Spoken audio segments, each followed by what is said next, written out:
언니들과 함께 책 그리고 영화를 이야기하는 언니들의 북신의 살롱 조감독입니다. 안녕하세요, 유주입니다. 안녕하세요, 도희입니다. 안녕하세요, 은하입니다. 네, 언니들 우리 또 한 달 만에 만났잖아요. 네, 벌써 너무 추워졌어요. 깜짝 놀랐어요. 네. 날씨 때문에. 이번 달이 올해 2021년의 마지막 달이라는 거. 거짓말!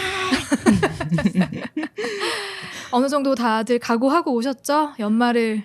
그러니까요. 네, 어떻게 또 마무리할 것이냐. 저는 우선은 여행 계획을 세웠어요. 휴가가 네. 5개 정도 남아있어가지고. 네. 나 데려가면 좋겠다. 그럼 나도 좋겠다. 5개나 남았어요. 네, 근데 5개 남아가지고. 올해 많이 못 갔구나. 네, 근데 제가 12월 중순까지는 업무가 바빠가지고 네. 시간을 뺄 수 없는데 셋째 주가 조금 한가해서 아, 그때, 12월 셋째 주. 네, 그때 해서 쭉 제주도 갔다가 부산 갔다가 부산도 가요? 네, 옵니다. 혼자? 제주도는 친구랑 부산도 친구랑. 아, 그래. 친구가 있다. 참 다행이다. 도윤님은 뭐 연말 계획 없으세요? 없어요. 없어요? 없는데 진짜 매년 이 사진첩은 언제 정리를 할 것이며 그래. 어디다 일기장에 옮겨놔야지 막 끄적거렸던 거는 좀 이렇게 어디서 잃어버리기 전에 좀 잘 정리해야 될 텐데 이런 생각을 매달 하면서 그냥 안 하고 넘겼던 것 같거든요. 연말 넘기기 전에 진짜 꼭 해야지. 네, 그게 계획이겠네요. 네. 사진첩 정리. 네, 사진첩이랑 일기장이랑 어쨌든 뭔가 올 한 해에 대해서 했던 결산. 것들 네, 정리. 정리를 좀 하고 싶다. 제가 알기로 은하님 원래 12월에 강원도 한 달 살기 한다고 들었던 것 같은데. 나 맞아요. 데려가기로 했는데. 근데 우리 다 기다리고 돈이 있어요. 취소된 없어서. 거예요? 아니 비싸요? 한 달 네, 살기가? 집값이 너무 비싸더라고요. 그래서 같이 간다고 하니까 갑자기 비싸진 것 같아. 그래서 거야? 봤더니 그냥 그 돈이면은 제주도 한 달 살기 하는 값이랑 맞먹겠다라는 그 생각이 정도로 들더라고요. 강원도가? 네. 요즘에 핫한가 보다 강원도가.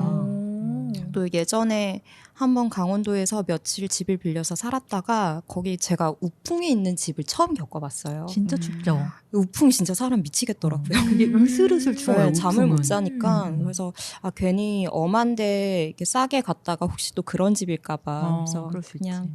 제주도나 갔다 와야겠다. 그래 제주도 가서 그냥 바닷바람 맞으면서 마음 정리하는 것도 맞아. 괜찮지. 감독님은 어떠세요? 저는 연말에 살롱 소규모로 네, 연말 모임 지금 준비하고 있고 기대하고 있습니다. 매년 마니또를 하고 있기 때문에 이제 음. 마니또 누가 걸릴지 모르겠지만 정말 행복하게 해주겠다. 나였으면 좋겠다. 시리즈로 선물을 준비해야지 뭐 이런 각오도 하고 있고 선물을 준비하는데 각오가 필요하시군요. 따뜻한 마음을 좀 제가 네, 한번 베풀어 보려고 생각 중이고요.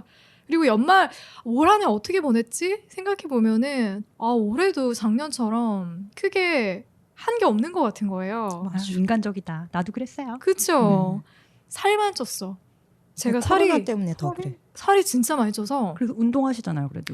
운동을 했는데 살이 더 쪘더라고요. 저 몸무게가 지난주에 늘었죠? 몸무게가 늘었어요. 그럼 근육이 늘은 거예요. 근육이 는 줄 알았는데 인바디를 검사했는데 체지방이 그래. 늘었어. 그래서 엄청 혼났어요 트레이너한테. 어. 그래서 올 한해는 제가 사실 건강을 좀 더 신경 써서 운동도 하고 체력도 키우자 이런 계획을 가졌었는데 연말이 되니까 크게 달라진 게 없어서 이 계획은 내년으로 미루겠다. 사이클은 타세요? 저 사이클도 샀거든요. 그거 아침마다 공복에 30분씩 타고 있습니다. 대단하다. 그래서 힘은 세졌어요. 힘은. 근데 체지방이 계속 늘고 있어. 그만큼 먹으니까. 이거 또 겨울이라서. 그런가? 그래서 좀 체지방 줄였어요. 몇 %인지 물어봐도 되나요? 체지방이요? 네. 체지방 몇 프로였지? 한 27, 그렇게 많은 거 아닌데요? 20%. 8? 30 안 넘으면 괜찮은 거 아니에요? 아닌가? 38인가? 내가 그러면 되게 다른 얘기인데요? 단위가 달라지는데. 갑자기 네. 언니들은 친구야. 민망하다. 언니들은 어때요? 올해 계획들은 다 세웠던 계획들은 다 이뤘어요? 전 인간적으로 못 이루었어요. 뭘 세웠는데요? 연애? 뭘? 연애는 사실 계획은 아니었고 연애는 뭐 계획만 세우면 할 수 있는데 사실 계획을 안 세운다. 그런 건가? 작년 이후로 마음을 비웠어. 근데 사실 저는 올 초에 그래도 내가 한 달에 2권의 책을 읽어야겠다라고 다짐을 그래. 했거든요. 넘게 읽으셨잖아요. 귀멸 일단 몇 권입니까? 그건 그렇죠. 23권. 근데 이게 잘 안 되더라고요.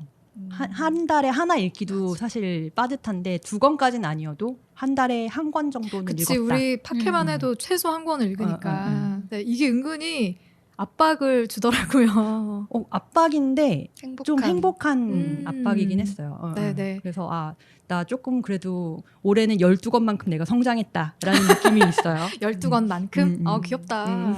아, 너무 귀엽다. 저요? 저는 올해 계획 세운 게 없었던 것 같아요. 보통 한 연초에 버킷리스트 같은 거 이렇게 만들거나 하잖아요. 그런 거 별로 없는 것 같아요. 음. 그냥 계속 생각했던 거는 그냥 좀 저한테 올해 제일 많이 다가왔던 거는 그러니까 결국엔 그냥 총합이다. 모든 게 순간순간 내가 느끼고 좋은 사람이라 뭘 했고 이런 거 그냥 더하기지 그냥 그걸 다 합한 게 인생이다. 이런 게 저한테 많이 다가왔던 것 같고 그래서 그냥 지금 보내는 시간 하나하나를 어떻게 좀 잘 보냈으면 좋겠다. 그래서 재밌는 거, 좋아하는 거, 내가 좀 의미가 있다고 생각하는 거 이런 걸 좀 많이 발견을 했으면 좋겠다. 그런 생각을 많이 했던 것 같고 그리고 사실 막 장기적인 플랜이라든지 이런 거를 세우기가 좀 힘든 면도 있었고 제가 중간에 회사도 막 위치도 옮기기도 하고 맞아요. 막 제 맘대로 이제 이렇게 연차가 쌓이니까 제 맘 자유로움은 좀 떨어지더라고요. 너의 직급에선 요 정도는 해줘야지 이렇게 얹어지는 것들이 있다 보니까 네 그래서 어쨌든 그런 마음으로 보냈고 돌아보니까 좋았던 것 같아요. 오늘도 여기 모임 오기 전에 자 같이 재밌는 영화를 보고 맞아요. 왔잖아요. 네. 너무 재밌었죠. 네, 그런 시간들 그리고 여기서도 뭔가 되게 반짝거리는 걸 뭔가 발견을 했고 언니들이랑도 또 얘기를 나누고 싶고 그런 게 많아진 게 좋았던 것 같아요. 네, 올해는. 네. 저는 계획이 별로 없었던 것 같아요. 초에 금주한다 그랬던 게 올해 아니었어요? 맞아요. 3주 금주였나? 맞아요. 그래서 올해 1월이었나 2월에 제가 이번 달의 목표는 금주였다 해서 그거를 했었고 그 다음에 머리카락. 맞아요. 그래서 제가 뭔가 올해는 뭘 너무 안 한 것 같아서 제가 살면서 버킷리스트 중에 하나가 머리카락을 기부하는 거였거든요. 그래서 살면서였구나 그게. 네. 그러니까 언젠가 한 번은 기부를 해야지라고 생각을 했는데 지난달에 이제 머리카락을 잘라서 소아암 환자한테 기부를 했고요. 그 다음에 올해 100일 남겨두고 너무 한 게 없다라는 생각에 100일 프로젝트로 했던 게 이제 매달 글쓰기. 그래서 그거는 10월, 11월 했고 12월은 이제 글 또 ING 써야죠. 중인가요? 네. 와 그래도 꾸준히 뭔가를 이뤄나가고 있네요, 은하님은. 본받아야겠다. 그런가요? 저도 12권 성장했다니까요. 오케이, 알겠어요. 네, 이번 주, 다음 주는 도희님이 선정해 주신 책과 영화로 우리가 이야기를 나누잖아요. 이번 주에 도희님이 선정한 책은 어떤 책이죠? 네, 브라이언 헤어와 버네사 우즈의 다정한 것이 살아남는다라는 책입니다. 요즘 핫한 키워드 아닙니까? 다정함. 음. 아마 같은 맥락에서 도희님이 관심을 굉장히 많이 가지고 있는 단어가 아닐까 싶은데 그래서 선정을 했을까요? 네, 제가 여기 와서 언니들 저 이런 게 되게 좋았어요 하면서 다정함이란 얘기를 참 많이 했었죠. 근데 이 책을 제가 같이 읽어봤으면 좋겠다고 생각을 했던 거는 일단 제목이 마음에 들었어요. 제목이 마음에 들어서 읽게 됐는데 저는 어쨌든 제가 바라던 거 이게 어떤 뭐 객관적인 사실이든 아니면 삶에 대한 어떤 태도든 그걸 이 책에서 좀 발견을 했어요. 그래서 그런 걸 같이 얘기를 해보고 싶었고 그러니까 항상 결국에 우리는 같아질 수는 없잖아요. 같아질 수는 없는데 다른 상태대로 어떻게 하면 더 행복하게 그냥 잘 지내는 거 말고 좀 더 모두가 다 행복한 상태로 잘 지내야 된다. 이게 어쨌든 그건 그래야만 하는 어떤 당위인 건데 그거에 더하기 그냥 나도 그렇게 살고 싶다는 저는 어떤 그런 나의 개인적인 바람 이런 것도 있었거든요. 그래서 제가 여기서 나누는 게 되게 좋은 만큼 이런 거를 이해하지 못하는 사람들에 대한 다친 마음 같은 것도 전 되게 많은 사람이라고 제가 생각하기 때문에 그런 다른 사람들도 좀 품고 싶다. 되게 좀 넓혀보고 싶다 나도 그런 생각을 내 삶이 좀 그랬으면 좋겠다 나이가 들수록 그런 마음이 있는데 이 책이 좀 그런 거랑 결이 비슷하고 이런 목소리를 어쨌든 이게 사회과학 서적이다 보니까 이런 사실관계들이 있어요라는 거랑 별개로 나는 이걸 이렇게 꿰서 이런 얘기를 하고 싶어요. 이런 사람들의 주관이 들어가잖아요. 근데 음. 이런 방향이 좀 우리가 같이 얘기를 많이 해봤으면 좋겠다 이런 시대에 그런 것들이 다 어우러져서 추천을 하게 됐습니다. 저는 깜짝 놀랐습니다. 왜요? 일단 책의 두께를 보고 맞아. 저도. 저는 서점에 가서 구매를 했거든요. 음. 네, 서점에 가서 요즘엔 어떤 책들이 뭐 인기가 많나 궁금하다 해가지고 갔다가 도희님이 추천한 책부터 일단 구매를 해야지 하고 매대를 갔더니 책이 거의 이제 백과사전 맞아요. 그 양장본이어가지고. 느낌으로 두께가 있는데 다행인 것은 뒤에 한 4분의 1 정도는 이제 보니까 출처나 참고서적 네, 이런 것들로 정리가 되어 있어서 그리고 잘 읽히지 않으셨어요? 이게 정보가 아무래도 주가 되다 보니까 이렇게 어렵지는 않아요. 어렵지는 않아서 읽히는 거는 금방 잘 읽게 되더라고요. 그리고 다시 한번 생각했던 것은 나는 다정한 사람인 것 같다. 스스로. 왜냐면 저는 여기서 이제 여러 사례들이 있는데 이 다정함을 갖고 있는 어떤 개체들은 낯선 것에 대해서 새로운 것에 대해서 거부 반응이 별로 없죠. 굉장히 좀 친화력을 가지고 궁금해하고 챙기고 보살피고 이런 모습들을 드러내더라고요. 보노보인가요? 저는 보노보인 것 같아요. 근데 그러면 똑같은 초코파이가 있으면 우리보다 처음 보는 사람한테 주는 그런 어머. 보노보 그거 원하지 않는데요. 저 약간 그런 것도 같아서 번호보다. 처음 보는 여자가 제일 좋다. 이게 보노보인 거잖아요, 사실. 약간 그런 거 있잖아요. 그러니까 무리해서 누군가 새로운 사람이 이렇게 나타났을 때 그 사람을 더 챙겨야 된다라는 생각이 기본적으로 드는 것 같아요. 그래서 그런 면에서 나는 좀 더 진화한 진화했다. 개체인가? 우리 다 진화했다. 그치. 그런 생각이 들더라고요. 맞아요. 그런- 저도 그래요. 그런 걸 배웠습니다. 그리고 재밌게 읽었고요. 혹시 언니들은 어떻게들 보셨어요? 책? 전 도서관에서 책을 빌리러 갔는데 깜짝 놀랐죠. 너무 두꺼워서. 그래서 비슷해? 왜냐하면 저는 이 책을 인터넷이나 이런 데에서 몇 번 봤어요. 베스트셀러처럼 이렇게 올라와 있는 걸 보고서는 책 표지도 약간 연분홍색이고 연보라색이고 그림도 파스텔톤이죠. 파스텔톤에 이제 그림도 귀엽게 그려져 있고 그래가지고 무슨 또 에세이인가? 저도 에세이라고 생각했던 네, 거예요. 제목도 사실 네. 다정한 것이 살아남는다라는 에세이 같은 느낌이 강해서 딱 그렇게 생각을 하고 받았는데 순수 과학이라고 분류가 돼 있는 그렇죠. 거예요. 네. 그래서 이게 좀 반전이었던 것 그래서 같아요. 순수 과학 그리고 너무 두껍네 이게 뭐지?라고 생각을 하고서는 이제 책 뒷면을 봤더니 우리의 삶은 얼마나 많은 적을 정복했느냐가 아니라 얼마나 많은 친구를 만들었느냐로 평가해야 한다라고 적혀 있는 거예요. 근데 사실 저는 여기서 약간 반감이 들었거든요. 평가라는 단어가 저는 모르겠어요. 사람이라는 게 되게 복합적인 네네네. 생물인데 과연 이 한 가지 기준으로 사람을 평가할 수 있는가? 그래 이 과학자들아 너네 도대체 무슨 얘기를 하려는 거야? 내가 한번 읽어봐 줄게 라는 심정으로 읽었어요. 근데 책이 너무 설득력이 있었고 또 책을 이렇게 순수 과학서적 치고는 굉장히 쉽게 읽을 수 있게 가독성이 굉장히 좋더라고요. 그래서 굉장히 흥미롭게 그리고 나는 이 과학자들한테 굉장히 설득을 당하셨습니까? 네. 굉장히 맞다 그럴 수 있다. 그리고 굉장히 친절하게 썼잖아요. 맞아요. 그리고 참 그 차가운 느낌이 아니라 정말 따뜻한 느낌의 책이어서 저는 마지막까지 굉장히 재밌게 읽었습니다. 굉장히 기쁘네요. 은하님은요? 저는 경비님이랑 똑같아요. 똑같이 네. 우리 실명이 이렇게 오픈됐는데 죄송해요. 괜찮으시죠? 이런 거 유주님하고 잘라지 똑같아요. 마세요. 이런 얘기 내가 너와 똑같다는 얘기할 때 실명을 얘기해야죠. 오케이. 진정성이 묻어난다. 그래서 이렇게 저도 둘이서만 또 무리를 이루어.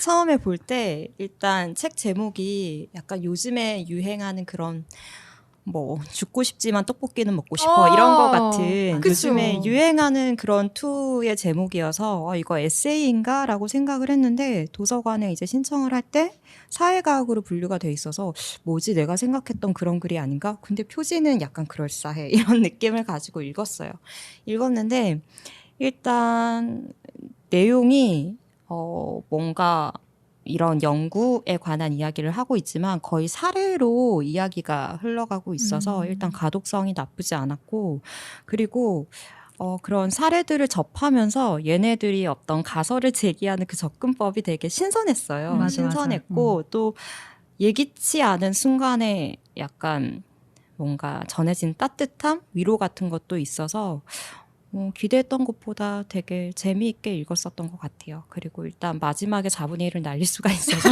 굉장히 위로가 거기서 되었고 위로가 되었다니까. 위로가 맞아요. 진짜 되었어요. 정말 친절한 책이네요. 아름다운 책이다 이런 생각했다는 거. 음. 네. 다정한 것이 살아남는다. 이 책은 대략 어떤 이야기를 담고 있는지 도희님의 낭랑한 목소리로 한번 들어보겠습니다. 네, 간단하게만 말씀을 드릴게요.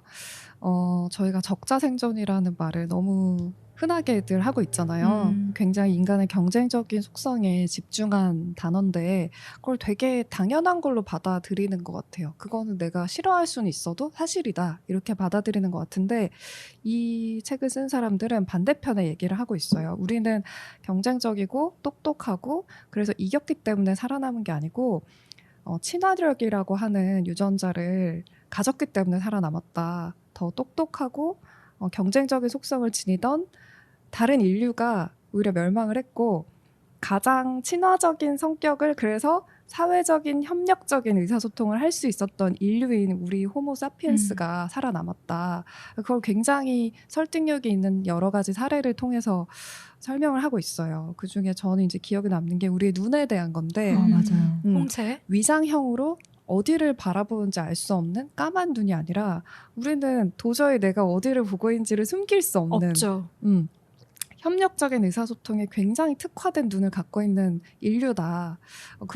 이런 유사한 사례를 되게 많이 얘기를 하고 있어요. 그래서 우리 유전자 속에 있는 우리 집단 내 타인에 대해서 동질감을 느끼고 협력할 수 있는 부분이 인류를 이렇게까지 만들어 왔다. 이런 부분을 얘기하면서 동시에 그런데 이게 양날의 검이다.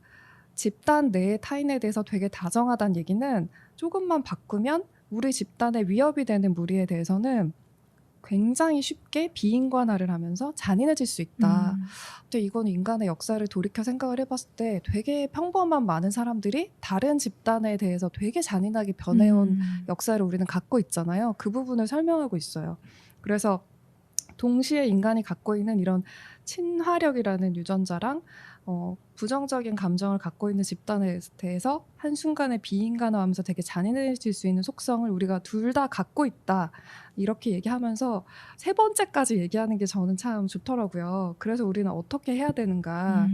우리는 어쨌든 내가 타인이라고 생각했던 존재랑 섞여들었던 경험을 누구나 다 해왔었고 지금 우리 인류한테 되게 필요한 게 이 부분이다. 그래서 저는 이게 사실은 순수 과학보다는 사회과학 서적이라고 느꼈는데 민주주의에 대한 얘기가 뒤에 상당히 많이 나와요. 맞아요. 민주주의가 되게 단점투성이지만 그럼에도 불구하고 왜 우리가 그 제도를 감수해야 되는지 이 얘기를 지금 되게 할 필요가 있는 시대라 생각이 드는데 이 부분을 되게 많이 얘기하고 있고요. 중요하게 꼭 얘기해야 될 키워드는 접촉, 공감 이런 얘기들. 경험을 통해서 타인에 대해서 우리가 가능성을 넓혀갈 수 있다. 이런 얘기로 끝맺음을 하고 있어요. 네. 이렇게 요약할 수 있겠습니다. 역시 참 요약의 천재. 맞아요. 줄거리 정리의 천재. 네, 도희님의 낭랑한 목소리를 들으니까 귀에 더 쏙쏙 잘 들어오는 것 같고요. 여기 보니까 소제목이 친화력으로 세상을 바꾸는 인류의 진화에 관하여라고 표기가 되어 있더라고요. 그래서 아마 이런 맥락에서 같이 나눌 수 있는 이야기들이 많을 것 같은데 도희님이 몇 가지 질문을 던져주셨잖아요. 그 질문들 좀 순서대로 같이 나눠볼까요? 이게 질문이라고 하기에는 그냥 저의 감정이었는데요. 네, 같이 나눠요. 네. 어쨌든 제목이 사실 이 꿰뚫는 얘기잖아요. 다정한 것이 살아남는다 이 얘기를 하고 있는데 이 얘기가 저는 신선했어요. 처음 듣는 얘기였어요. 다정한 것이 살아남는다. 여러분 어떻게 느끼셨나요? 저도 한 번도 생각해 본 적이 없었는데 사실 적자생존이라는 말을 저는 너무 어릴 때부터 들어가지고 그럼요. 이게 약육강식. 그렇죠. 이게 불쾌하다는 느낌이 그런 생각조차 할 수 없게 너무 그냥 판에 박히게 당연시되었던 단어여서 이거에 대해서 한 번도 생각해 본 적이 없거든요. 적자생존, 그러니까 우리가 살아가는 방식에 대해서. 근데 이 책을 읽고 진짜 강한 자만 살아남는 게 이 세상인가? 그렇다면 인간이라는 거는 어쨌든 집단을 이루고 사는 건데 과연 강하고 약한 것만으로 우리가 살아남을 수 있는가? 뭐 이런 생각을 했을 때 굉장히 신선하게 다가왔어요. 그리고 이 많은 사례들을 봤을 때 굉장히 설득력이 있어서 저는 사실 이 작가들한테 이미 넘어간 상태입니다. 그렇습니까? 네네네. 네. 사례들이 진짜 설득력이 있었던 것 같아요. 강아지, 개와 늑대들이 왜 개들은 훨씬 더 약하고 그리고 늑대들은 훨씬 더 강한데 얘네들이 종을 번식하고 이렇게 인간들과 어울려서 무리지어 살 수 있는 건 왜 강아지인가 이런 것도 굉장히 인상 깊었고 침팬지 같은 경우에도 굉장히 인상 깊었고 사례들 때문에 설득력이 있었던 것 같아요. 그러니까 여기서 가축화라고 얘기를 하는데 이게 사실 저는 번역에서 꼭 100% 맞는 단어는 아니라고 느꼈는데 네. 그러니까 뭔가 자연 상태에서 자연스럽게 살아남고 있는 야생 동물들이 더 우월하고 가축화돼버린 인간이 그냥 길들인 동물들은 인간이 없으면 살아남을 수 없고 더 똑똑한 것도 좀 떨어지고 이런 식으로 생각하고 있잖아요. 근데 그게 전혀 아니다. 이게 자기 스스로 이걸 가축화라고 하니까 좀 이상한데 어쨌든 이런 친화력을 증가시키는 방향으로 진화되어 온 뭐 가축이든 인간이든 이런 존재들이 발달해온 되게 똑똑한 다른 능력이 있다. 이 부분을 되게 강조하는 게 되게 신선했고 맞아요. 저 같은 경우에는 외모랑 성격이 이렇게까지 연관성이 있을 수 있다는 사실이 되게 놀라웠어요. 그러니까 네. 특정 정말 그냥 단순히 실험 이런 거 나오잖아요. 여우 중에 여우도 인간한테 반응을 하는 애들만 모아서 계속 교배를 시켰더니 점이 외모가 달라지기 네. 시작한다. 몸에 털에 점이 보이고 맞아요. 관상은 과학이다. 네. 정말로 인간도 그게 정말 있는 거잖아요. 되게 남성적이고 더 이렇게 좀 전투적이고 이런 사람이 외양이 더 길어질 확률이 높고 이런 분석들이 되게 신선했어요. 맞아요. 네. 그래서 예시를 보면은 그런 게 있더라고요. 여성들이 테스토스테론이 많은 남자들을 외모로 분간을 하는데 그런 남자들을 피했다는 거. 폭력적일 확률이 높으니까. 높고 그리고 제가 아까 인터넷 잠깐 보니까 이제 외도에 검지, 약지 막 이런 거 나오던데 한번 우리 손가락 한번 펴볼까요? 이게 약지가 길면 개인정보니까 좀 숨길게요. 그래요? 약지가 길면 좀 더 남성적인 그런 성향이 이걸 남성적이라고 표현하는 게 맞는지 모르겠지만 폭력적인 좀 더 그치. 경쟁적인 그러니까 어머니가 아이를 갖고 있을 때 좀 스트레스를 많이 받아서 뭔가 좀 더 호전적인 뭔가 그런 성향을 받아서 태어난다라는 가설이죠. 유수님은 저는 약지가 좀 깁니다. 아니다. 검지가 더 길어요. 검지가 길어요. 검지가 더 길어요. 네, 검지가 굉장히 길어요. 유하시네요. 우리 유수님은 굉장히 유한 사람. 맞아요. 난 약지가 훨씬 길어. 훨씬 길어. 살짝 기네요. 침팬지인가? 살짝 긴 것으로. 폭력적이야. 근데 전 똑같은 것 같은데요. 거의 일치하는 네, 것 거의 같은데요. 똑같아요. 감독님은 어떠세요? 저는 차이가 좀 납니다. 특히 왼손은 아주 약지가 훨씬 길어서. 그러네. 그러니까 이게 의미가 있는 게 태아 때 경험에 따라서 어쨌든 달라지는 거잖아요. 근데 동시에 이 아이가 자라면서도 자기가 어떤 경험을 하는지에 따라서도 계속 달라지는 걸 보여줘서 그런 면에서도 너는 이런 유전자를 갖고 태어났으니까 뭐 사이코패스야 이런 게 아니라 인간은 계속 달라질 수 있는 존재고 대신에 어느 시기에 어떤 경험을 하느냐에 따라서 많이 달라질 수 있기 때문에 우리가 여기에 되게 약지 그만 보시고요. 여기서 되게 의미를 찾고 우리 인간이잖아요. 인간이니까 이런 방향이 더 좋다고 판단할 수 있고 거기에 맞게 교육도 할 수 있고 경험도 할 수 있잖아요. 그런 거 해보자. 이런 얘기인데 이게 그냥 당위에서 끝나는 게 아니고 되게 재밌고 이렇게 설득이 될 만한 사례를. 그렇죠. 그 미국에서 과거에 분리주의 정책으로 해서 아예 인종을 분리해서 교육을 해보고 했을 때 더 간극이 벌어지고 더 서로에게 공격적으로 되고 그리고 사는 동네 자체도 분리했었잖아요. 백인과 흑인이 사는 동네 자체가 분리되어 있을 때와 같이 모여서 살 때 보여지는 모습들 그런 것들이 훨씬 더 다정해진다는 거죠. 같이 어우러져 살 때. 그런 예시가 굉장히 잘 맞아요. 또 묘사가 되어 있어서 그런 게 좀 재미있더라고요. 저도요. 그리고 모든 종들이 아이들에게 친절하다라는 그 논리로 하면서 했던 얘기 중에 그 미국의 인종분리 관련해서도 자기의 아이가 그러니까 자기의 백인 아이가 흑인의 아이와 같은 학교를 다니는 건 인정하지만 흑인의 교사에게 교육을 받는 거는 인정할 수 없다라는 얘기가 나오는 것도 전 되게 흥미로웠어요. 그래서 이 아이라는 거에 대해서도 우리가 다시 한번 생각을 해봐야 되겠고 여기 이 책에서도 그래서 영원히 어리게 라는 챕터가 나오는데 그 챕터도 그래서 전 재밌었어요. 그래서 자기 가축화가 된 종들의 특징이 그 유아기가 되게 길어진다고 나오잖아요. 맞아요. 그것도 참 좋지 않아요. 사실 그 어린 시절 유년기를 어떻게 정의하냐에 따라서 달라지는 건데 말랑말랑할 수 있는 시기가 최대한 늦춰진다는 의미인 것 같아서 전 그게 참 좋았거든요. 저는 그리고 이런 생각도 해봤어요. 저는 이 다정함이라는 거에 대해서 생각을 했을 때 다정함도 노력이라고 느꼈거든요. 그럼요. 그러니까 그쵸. 이게 그냥 우리가 뭐 공부를 하는 이런 노력이 아니라 다정함에는 진짜 어마어마한 노력이 들어간다라는 정말 거를 많은 노력이 들어갑니다. 그게 네. 이상하게 나이가 들수록 그거를 네. 점점 좀 느끼더라고요. 그래서 나도 다정해야지라는 생각을 되게 많이 하거든요. 근데 그게 잘 안 된다고 생각했는데 사실 이 책을 보면서 약간 위로가 된 것도 있어요. 그래서 나에게도 남에게 다정할 수 있는 유전자가 있다. 라는 느낌이 들면서 그런 부분을 좀 위로를 받았던 것 같아요. 그렇죠. 지금까지 살아남은 것 자체가 우리에겐 다정함의 DNA가 있다. 맞아요. 다음 질문으로 넘어갈까요? 네. 이게 진짜 동전의 양면처럼 다정해질 수 있는 능력이 반대로 되게 잔인해지는 능력이 된다.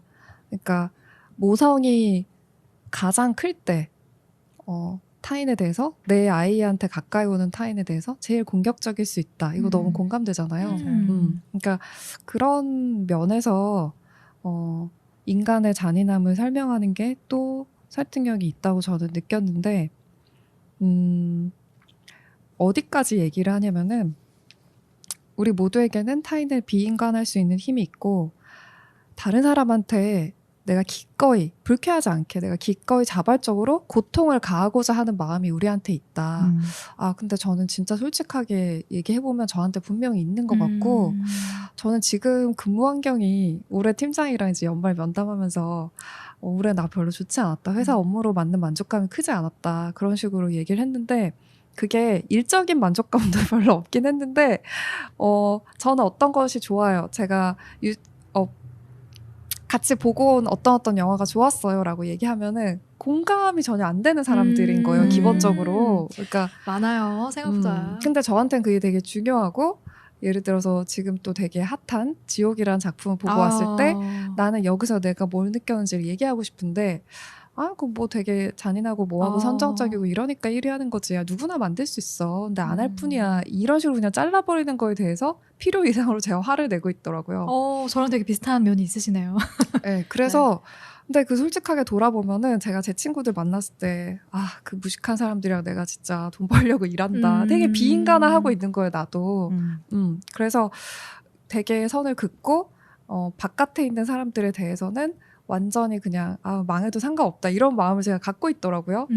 그래서 이게 사실 확장되면 중국인들 너무 싫고 저 무슬림들도 너무 싫고 나한테 정말 위협이 된다고 생각하니까 거기 사람이 죽은 거는 나 별로 상관없는 것 같고 이렇게 될 수 있잖아요. 법을 그 사람들한테만 어떻게 적용하는 거에 대해서 사용해도 된다 이렇게까지 할 수 있고 그게 가다 보면은 사실 뭐 다른 나라에서만 일어난 일이겠어요? 뭐 수용소까지도 갈 수도 있는 거고. 그래서 그런 마음을 돌아봤을 때 이거 나 되게 뜨끔하네 이런 마음을 갖고 보게 됐던 주제였어요. 저는. 네. 근데 저도 사실 비슷해요. 이게 확실히 직장인이라서 회사에서 하는 생활이 많고 이제 회사에서 만나는 사람과 주로 인간관계가 이루어지잖아요. 그래서 저도 도희님이랑 비슷하게 올해 저도 업무적으로도 그렇게 제가 만족하지 못했지만 내가 이 회사가 왜 이렇게 재미가 없지? 라고 생각했을 때 이게 사실은 모든 회사가 업무보다는 사람이라고 생각하거든요. 그럼요. 그래서 커요. 그 부분에서 내가 되게 만족감을 느끼지 못했다. 관계에서. 네, 관계에서 내가 큰 만족감을 느끼지 못했다. 그래서 회사를 갔다 오면 공허한 마음이 들고 그리고 근데 난 여전히 제가 싫고. 네. 그래서 나도 좀 뜨끔한 이 챕터는 진짜 나도 좀 반성해야겠다라고 느꼈지만 과연 내가 저 아이를 품을 수 있을까? 라는 의문도 사실 같이 드는 챕터긴 했어요. 그래서 사실 그럼 난 도대체 어떠한 행동을 해야 할까? 어떻게 저 사람을 대해야 할까? 그게 사실 저는 좀 어렵더라고요. 그래서 난 그냥 지금 잘 살고 있는 것 같다라는 결론이 더 이상 뭘 하지 않겠어. 그냥 이대로 그냥 가겠어. 그러니까 이 책에서 말하는 이 가설이 너무 설득력이 있고 나도 이러한 상황에도 놓여보고 내가 당해보기도 하고 내가 뭔가 가해자가 돼보기도 했던 것 같은데 결국에는 어쨌든 사람이고 이 집단 안에서 누군가와 함께 살아가려면은 겪어야 되는 과정? 그냥 그 정도라고 그냥 생각을 했던 것 같아요. 그러니까 저는 사람으로서 미워해야겠다. 그냥 언어가 여기서 얼마나 중요한지도 얘기하잖아요. 네, 맞아요. 그러니까 비인간화는 되게 하기 쉽잖아요. 뭐 진짜 저도 많이 하는 것 같고 왜냐면 그냥 아예 평가를 할 수 없는 평가조차 되지 않는 나랑 같은 선에 없는 사람으로 얘기해버리면 그게 제일 쉬우니까. 근데 그렇게 하지 말고 이게 되게 무섭다는 생각을 하면서 그냥 같은 사람으로 싫어하자.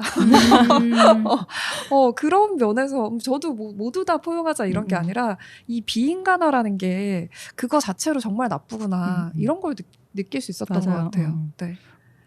근데 저는 아까 유주님이 말씀하셨던 것 중에서 아까 말씀하셨던 거랑도 좀 비슷한 맥락인데 다정함이라는 게 노력이 필요하다고 말씀을 하셨잖아요.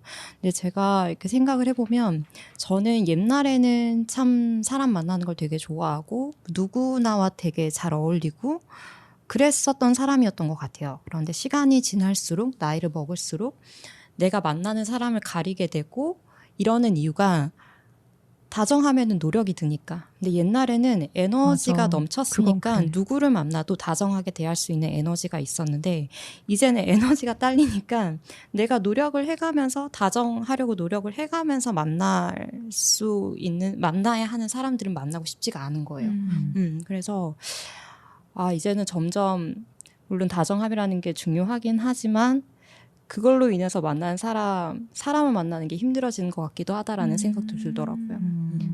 저는 이 책에서 보노보와 침팬치를 예를 들었던 게 굉장히 기억에 남는데 보노보는 낯선 보노보, 그러니까 다른 무리에 있던 보노보가 다가오면 자기들이 먹던 그 음식도 같이 나누어주는 그런 행동을 보여주는데 침팬치는 공격적으로 맞아요. 대하고 자기들만의 어떤 무리를 지키기 위한 그런 공격적인 성향을 많이 보인다는 거죠. 거기서 보노보가 좀 더 진화된 객체라고 이 과학자들은 이야기를 하고 있잖아요. 저는 인간도 그런 부분이 분명히 있다고 생각을 하거든요. 근데 그 맞아요. 이유도 얘기를 하는 게 보노보의 입장에서는 그 낯선 보노보가 다가왔을 때 이를 품어주고 맞아주면 사실 더 종족이 크게 번식할 수 있는 또 하나의 또 기회가 되는 거잖아요.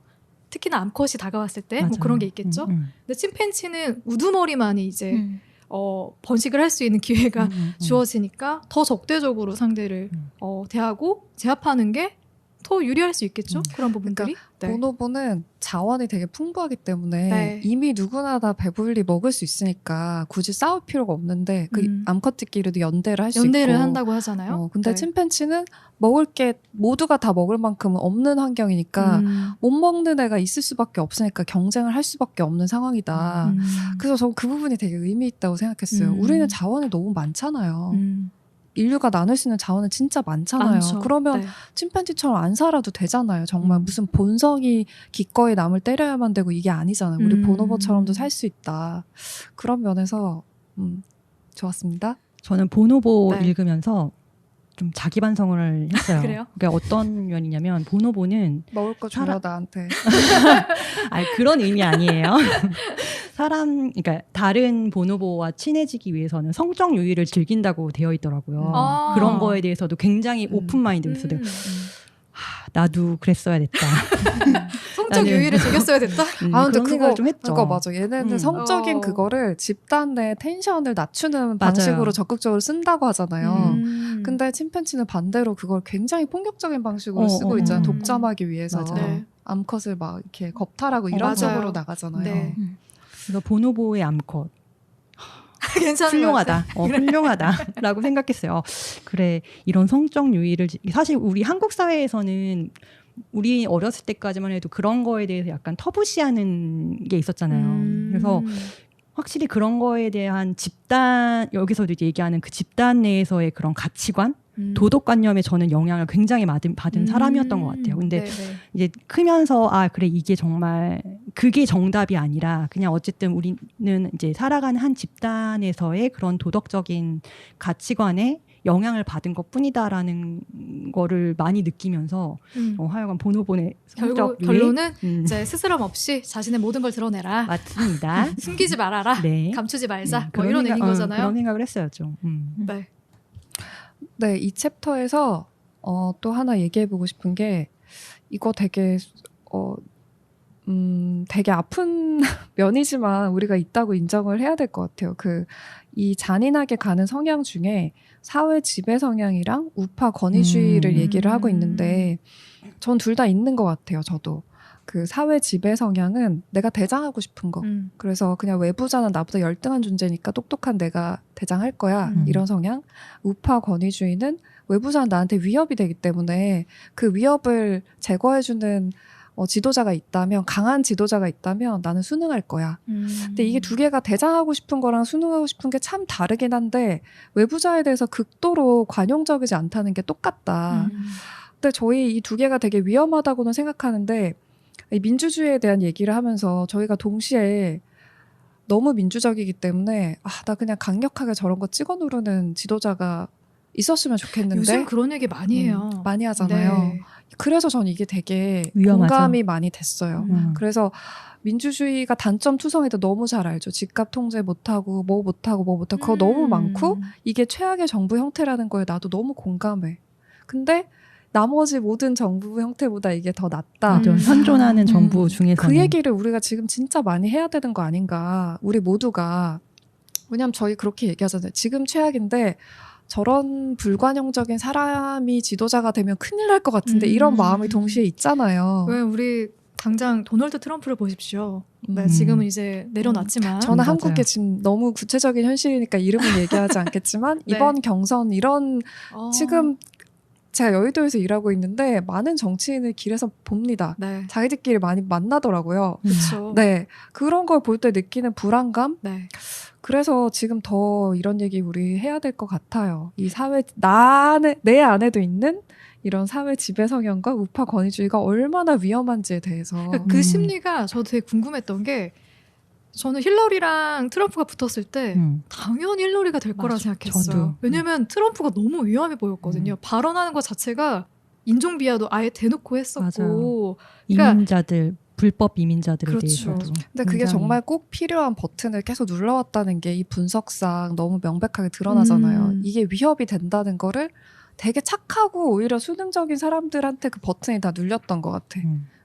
그래도 어쨌든 저 집단에 속하면 내가 안전해지겠지라는 그런 어떤 욕망? 네, 어마어마한 팬덤을 만들어가지고 맞아요. 당선이 됐는데 심지어 이번에 연임이 될 뻔도 했잖아요. 맞아요. 거의 아슬아슬하게 네. 바이든이 이겼는데 그게 너무 궁금했었어요. 저는 사실 그 심리가. 그래서 이 책도 원래 그 2016년에 출간하려고 그랬는데 그 트럼프가 당선이 되면서 뭔가 뒤에를 좀 더 보충해야 될 것 같아가지고 아마 출간을 좀 미룬 것 같더라고요. 뒤를 읽어보니까. 근데 저도 이거를 읽으면서 저는 사실 제가 중도라고 생각했거든요. 제가 중도의 위치에 있기 때문에 저는 나 같은 사람이 굉장히 많을 거 아니에요. 그래서 그런 사람들이 버튼이 눌리기가 쉽거든요. 그래서 나 굉장히 위험한 사람일 수도 있다.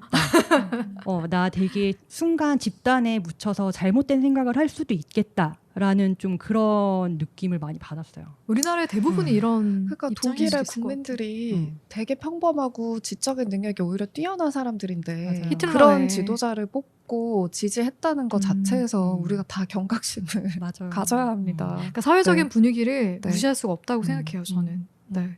그리고 저도 정말 우리 이런 거에 속하고 싶은 마음이 되게 큰 사람 네. 같거든요. 우리나라 민족성이 또 좀 그렇잖아요. 그럼요. 균질성에 대한 어떤 네. 그런 그 안에서 되게 편안하게 하나가 되고 싶은 마음 이런 게 되게 큰데 우리라는 것 자체를 넓혀야지 바깥에 있는 사람들한테 돌을 던지면 나도 맞을 수 있다. 그런 생각이 많이 드는 챕터였어요.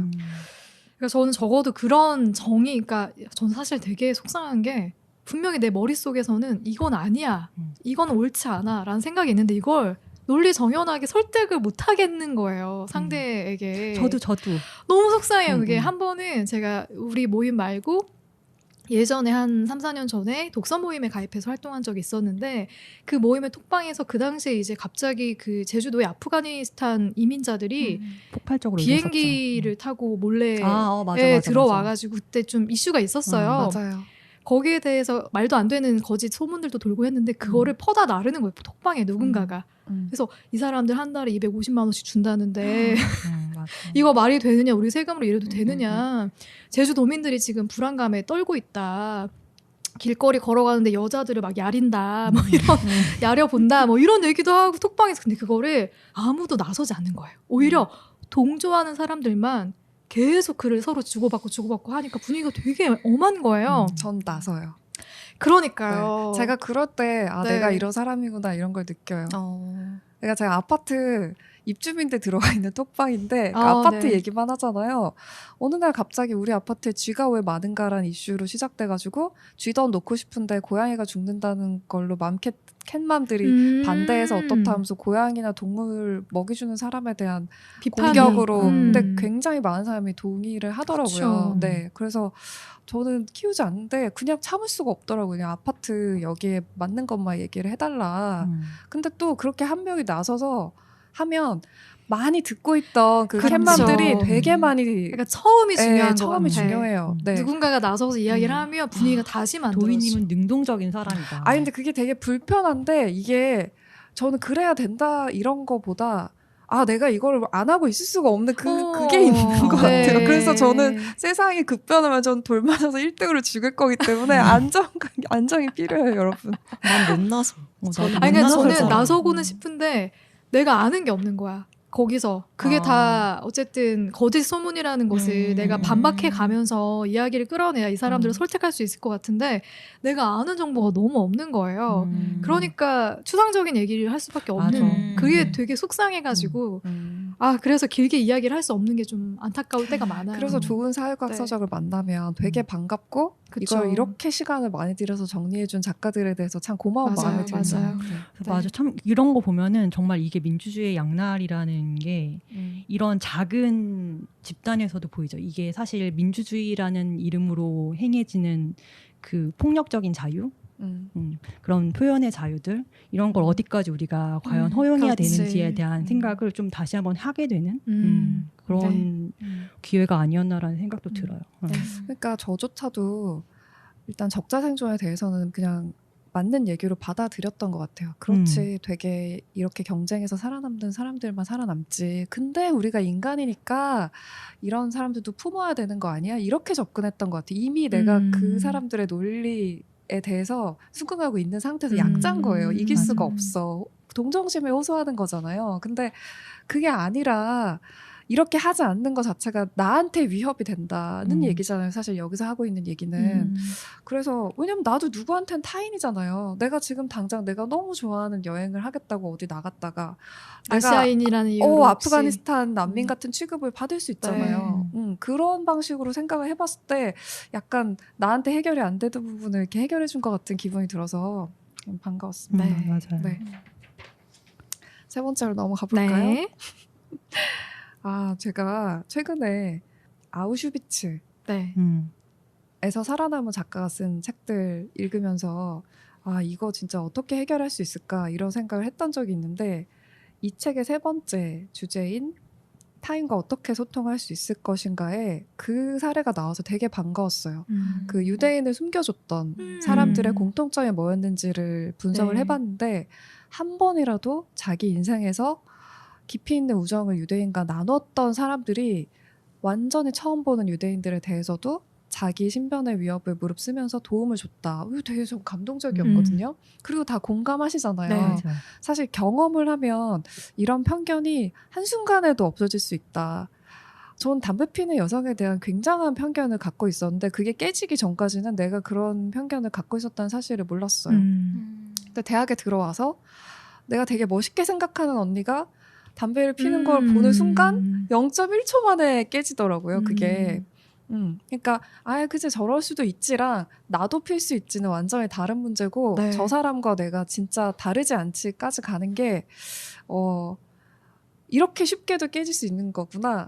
그런 경험이 저한테 되게 좋았거든요. 네. 근데 그 부분에 집중해서 얘기를 하고 있어요. 그래서 접촉이 필요하다. 이 공감을 어떻게 향상시킬 것인가에 대해서 우리가 고민을 해야 된다. 누구나 우리는 다 이렇게 될 수 있는 사람들이다. 이 부분에 대한 얘기를 또 하고 있습니다. 저는 여기서 가장 중요한 포인트는 결국 내 가까이에서 경험해봤던 대상이 넓으면 넓어질수록 이해의 폭도 넓어진다? 맞아요. 라는 얘기를 하고 있는 것 같거든요. 그래서 저도 기억을 좀 더듬어 보면 확실히 자연스럽게 저는 어릴 때부터 좀 외국인 친구들이나 지역을 넘나드는 친구들을 많이 만나고 또 친해질 기회가 많았었는데 한 번도 왜 전라도와 경상도의 차이를 두지?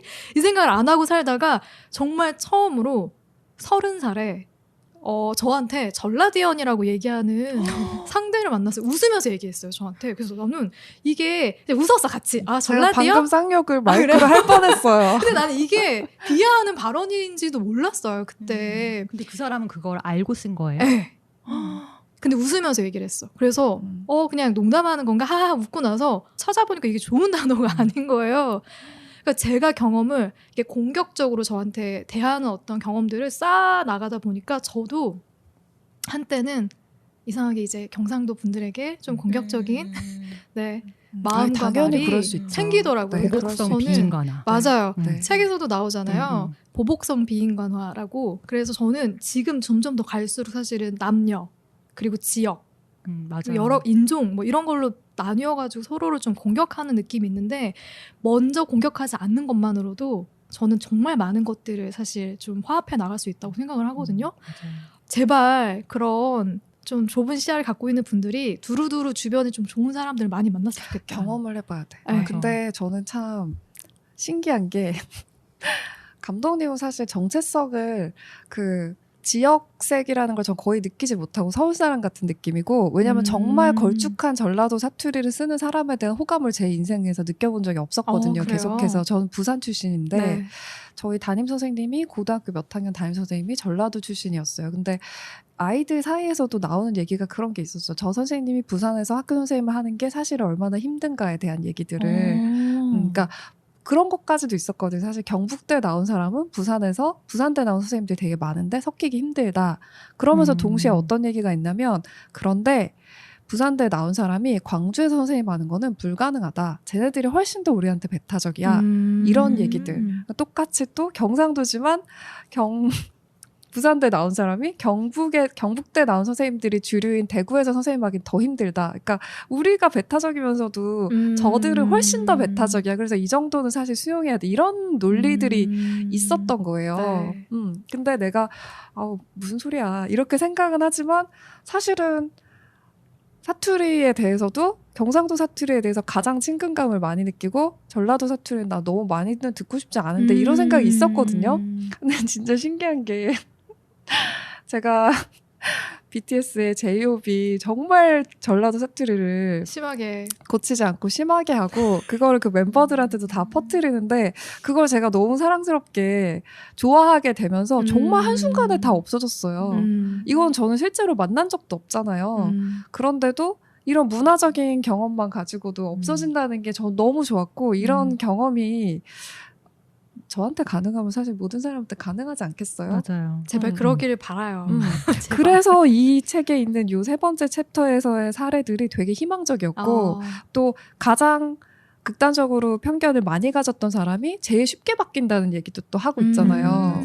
그래서 이게 참 좋았어요. 요 챕터가. 결국 경험치를 넓혀가야 깨질 수가 있어. 저는 저 같은 경우에는 최근에 좀 든 생각인데 저는 아무래도 일반 성인들을 대상으로 강의를 하다 보니까 거기에 모이는 분들이 연령대가 굉장히 다양해요. 그래서 뭐 대학생들도 오기도 하고 나이가 많으시면 뭐 60대 가까이 가기도 해요. 근데 최근에 제가 어떤 분이 그분이 이걸 듣진 않겠죠? 50대 후반에 어떤 수강생 분이었는데 와. 그분이 이제 아무래도 나이가 있어서 그런 건지 컴퓨터에 그렇게 능하질 않았어요. 그런데 이제 번역을 하려면 컴퓨터 프로그램을 사용해야 하는 일이 좀 많은데 이제 아무래도 버벅거리다 보니까 이제 질문을 저한테 계속 개인적으로 하게 됐고 이제 저도 가르쳐드리고 싶은 마음에 이제 제가 1대1로 줌 강의를 해드리겠다고 그래서 이제 1대1 강의를 하게 됐어요. 하게 됐는데 이제 나중에 시간이 지나서 그분이 이제 저를 붙잡고 이제 막 얘기를 하는 거예요. 사실 지난번에 수업을 다른 선생님한테 들을 때에는 약간 너무 선생님 카리스마가 너무 강하셔가지고 사실 자기가 자존감이 많이 떨어졌는데 자기가 뭐 미국에서 유학도 10년 넘게 했고 대학원도 다 거기서 나왔고 한국에 들어와서는 영어 관련으로 교수님을 하고 계시더라고요. 그런데 이제 계속 오역 지적을 받고 이러니까 자존감도 되게 많이 떨어지고 그런 상황에서 선생님이 너무 친절하게 그럴 수도 있다. 당연히 처음에는 그런 거다. 이런 식으로 말씀을 해주시니까 내가 너무 위안이 됐다라고 말씀을 하시더라고요. 그러면서 이제 둘이 수다가 시작돼서 거의 2시간 가까이 그냥 수다를 떨었어요. 떨고 나서 약간 나중에는 선생님 이거는 나이를 떠나서 나는 그냥 선생님을 너무 개인적으로 만나고 싶고 알고 싶다라고 얘기를 하더라고요. 근데 내가 누군가에게 도움이 됐다라는 것만으로도 사실 나한테 굉장히 큰 힘이 되잖아요. 내가 누군가에게 힘이 되어줄 수 있다라는 게 나 자신에게도 큰 힘이 되는 때가 있는데 물론 그 사람도 저로 인해서 뭔가 자존감을 회복하고 힘을 얻었겠지만 또 저는 그걸로 인해서 저한테 뭔가 힐링이 되고 위로가 되는 느낌을 받으면서 그냥 이 책을 받으면서 그분이 좀 생각나더라고요. 최근에 겪었던 일이라 그래서 다정한 게 살아남는다는 게 그런 거일 수도 있겠다. 같은 맥락일 수도 있겠다. 그런 생각이 좀 들었었던. 영향을 크게 미치죠. 사실 다정함이 주는 네. 그리고 저는 최근에 워크숍을 다녀왔는데 그러니까 제가 지금 많은 나이가 아니지만 회사에서는 굉장히 많은 나이예요. 위에서 2번째거든요. 임원들 빼고. 그러니까 이제 정말 10 몇 살, 15살 뭐 이렇게 나이 차이가 나는 친구들이 이제 입사를 해서 어쨌든 그 친구들이랑 이제 2박 3일을 워크숍을 같이 하는데 난 이 친구들이 그냥 너무 귀여운 거예요. 그리고 이 친구들이 알고 싶고 어떠한 생각을 갖고 있는지. 근데 너무 힘들더라고요. 이게 직장 내에서 어쨌든 저는 상사인 거예요. 네. 그래서 이게 내가 다정함을 베푼다고 베푸는데 그 다정함을 이 아이들이 받아줬으면 좋겠는데 받아주지 않을 때 그래서 그거를 이제 최근에 느끼면서 나는 누군가가 나에게 다정함을 줄 때 그거를 항상 받아줄 수 있는 마음을 좀 가져야겠다라는 생각을 좀 했던 것 같아요. 최근에. 그리고 저는 그 친구들도 알 거라고 생각해요. 그랬으면 좋겠네요. 네. 우리가 원하는 방식대로 그렇게 오는 건 아니라도 유주님에 대해서 분명히 그런 면에 대해서 생각보다 사람은 다 알더라고요. 다 알더라고요. 저는 저희 팀원들이랑 나눈 게 거의 없다고 생각했는데 동료 평가 결과를 받아보고 나서 이런 거에서도 사람들이 되게 가치를 두는 사람들이었구나. 그래서 오히려 좀 위안이 됐어요. 뭔가 돈 벌려 모인 곳이지만 내가 그냥 베푸는 친절에 대해서도 그냥 지나가는 게 아니고 다 누군가는 느끼고 있다. 이런 게 느껴져서. 그럼요. 그 금쪽 네. 같은 내 새끼만 봐도 금쪽이들 엄마 마음 다 알아요. 그게 뭐죠? 금쪽 같은 엄마한테 욕을 하고 있는 오은영 박사님 나오는 네. 엄마한테 욕을 하고 있는 앤데도 다 인터뷰를 알고 하면 있어. 엄마가 알고 나에게 있어. 어떤 마음으로 어떤 사랑을 베풀고 있는지를 다 알아. 알면서도 자기가 기특해라. 컨트롤이 안 된다고 얘기를 해요. 그러니까 그 정도인데 성인들은 더 잘 알겠죠. 분명히 저는 알 거라고 생각해요. 우리 회사 우리 직원들도 제가 얼마만큼 열심히 또 케어하려고 노력하는지 알아주기를 언젠간 알아주지 않을까? 사실 그게 항상 어려운 거 맞아, 같아요. 그럼요. 어려워요. 근데 그 친구 중에 한 명이 이런 얘기를 하더라고요. 저한테 말하는 게 남다르대요. 그래서 내가 그렇게 남달라 했더니 너무 친절하다는 거예요. 그래서 그 자기 동기들이랑도 사장님처럼 한번 얘기를 해보자 뭐 이렇게 얘기를 했다는 얘기를 귀엽다. 한 명이 하더라고요. 그래서 귀엽다. 그 얘기를 듣고서는 그래 이게 10명한테 다 전달되진 않아도 한 명한테는 오겠구나 라는 느낌을 좀 받아서 좀 마음이 그리고 그게 나한테 의미가 있어. 맞아. 그쵸. 의미가 있지. 의미가 있어. 우리 꽤 오랜 시간 이야기를 나눴는데 마지막으로 이 책을 한 문장으로 소개한다면 뭐라고 하시겠습니까? 너무 어렵네요. 한 문장. 저는 이거 저한테 되게 어려운 숙제를 던져준 책이기도 한데 무례하지 않게 반대 의견을 낼 수 있고 나랑 하나도 닮지 않은 사람과 친구가 될 수 있어야 한다. 이거 저한테 평생 안 풀리는 숙제일 수도 있는데 이거 해보고 싶다는 생각이 들었고 저의 한 줄 요약은 적어도 나의 삶은 바뀌었다 입니다. 전 바뀌고 싶어요. 네. 네. 도윤님 처음과 지금 좀 많이 바뀐 느낌이 있긴 해요. 우리를 만나면서 처음에 잘 우리 이해 못하는 느낌이 있었잖아. 지금은 그래도 좀 이해하는 그러니까 묶어서 우리하고 나 1대 그렇게 좀 하지 말라고 저를 제발. 잘 이해 못하는 느낌이 있었는데 지금은 좀 저에 대한 이해도가 높아진 것 같다는 생각이 드네요. 저의 숙제 1단계가 이 모임입니다. 알겠어요. 네, 여러분. 네. 저는 아까도 얘기했지만 다정도 노력이다. 좀 더 노력하는 자세가 필요하지 않을까. 열정을 갖고 노력을 해보겠습니다. 아유, 알겠습니다. 기대하겠습니다. 네. 네. 저는 책을 읽으면서 좀 저한테 많이 위안이 됐던 부분이 이 혐오라는 감정이 요즘에 온갖 혐오들이 되게 많잖아요. 네, 근데 만연하죠. 그 혐오라는 감정은 학습된 감정이라는 거였고 사랑이라는 감정은 굉장히 사람들이 타고나는 자연스러운 감정이다라는 부분이 저는 좀 많이 와닿았었거든요. 그래서 너무나 사실 화가 많은 세상인데 요즘 세상이 너무나 화가 많고 그런 세상인데 조금 더 자연스러운 감정에 충실할 수 있었으면 좋겠다라는 생각을 했습니다. 아, 혐오 그만 배우고 싶습니다. 진짜 그만 배우고 싶고 그만 듣고 싶어요. 네.